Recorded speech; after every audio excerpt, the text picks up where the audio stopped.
The idea that politicians should be able to draw their own maps and that we would then expect the public to accept what we drew with absolutely no self-interest in mind, no partisan overtones, that we were completely and totally objective, is not realistic in today's political climate. The fact that this body hasn't come to agreement more than a handful of times shows that it really never was realistic. We had an opportunity to ask the people of Oregon to amend their constitution to create a nonpartisan, non-political, independent redistricting committee. That idea never saw the light of day during the last session, which causes even greater distrust among the people. I oppose these measures not only because of the blatant and unabashed gerrymandering of the congressional maps, but because the process is so remarkably flawed that it's doomed to fail. Madam Speaker, when I was the mayor of Tillamook, we operated with a great deal of trust between myself, the city council, and the city staff. We had common goals, and even though we didn't always agree, we always came to the table in good faith with the belief that each side was being honest and was dealing fairly. And perhaps I was naive. Maybe 20 years of local government work made me feel as though partisanship really can be overcome, that it really is a creation of the media to get clicks. But I couldn't believe that people who wanted to serve their state could be so beholden to the letter that is after their name. Trust is a fragile thing. It starts out weak, but grows through years of relationships, working together, compromise, and negotiation.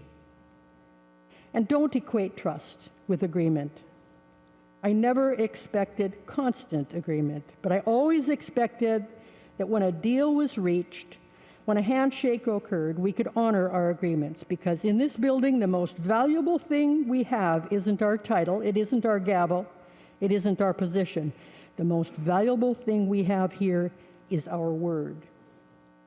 So, Madam Speaker, when the deal was broken to provide equal representation in congressional redistricting, I lost trust.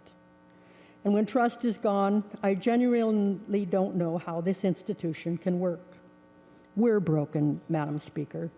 This body is broken.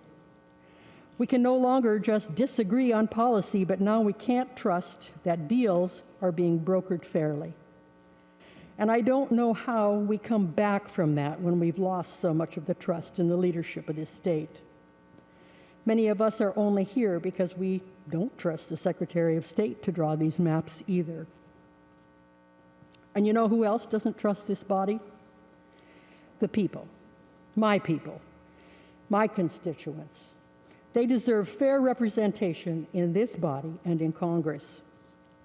I know some here might view rural Oregonians as some caricature of rural Americans, but they are every bit as Oregonian as anyone else in this building or in this state, and they deserve a vote.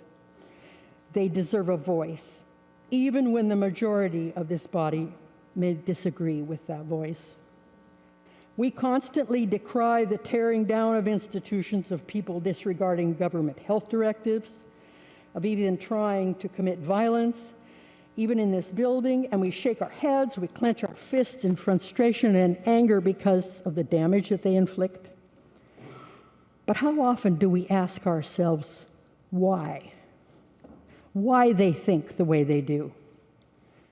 They think the way they do, at least in part, because of the decisions and processes like this one. I received precisely one email supporting these maps, and it was supporting mostly the legislative maps. I received dozens and dozens of correspondence decrying these maps, expressing disappointment that despite mountains of opposition, testimony, despite almost universal condemnation from the media. Excuse me, Representative. Representative Reschke yields his time. Please continue. Thank you. This congressional map is moving forward nearly exactly as presented.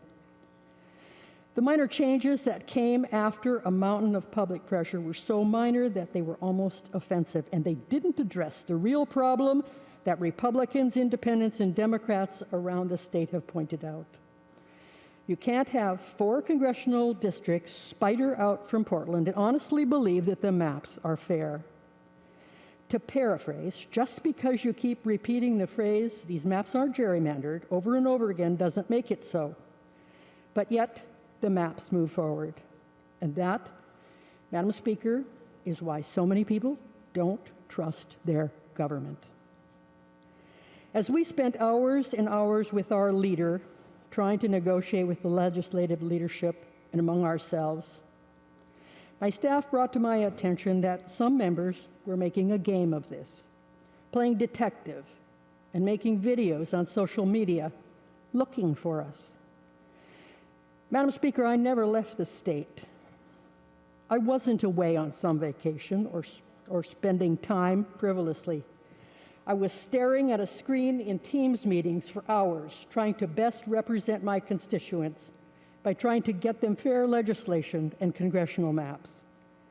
Turning this into a social media game wasn't just insulting to me and my colleagues, it was all outright mocking us, saying that our options, their values, their beliefs don't matter, that we should come in, sit down, shut up, and vote.